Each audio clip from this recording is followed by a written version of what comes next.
Yang Widi hari ini ketika kita tidak datang, jane nyapu, nggih ta?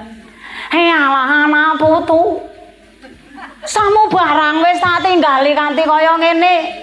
Urip lan fasilitas urip ya wis tak fasilitasi kanthi apik kaya ngene, kawusanane selirane bodho lali karo aku. Nah, aja sampe awake dhewe dadi wong Jawa ki disebutne kebacut temenan. Iki aja sampe. Nggih ta?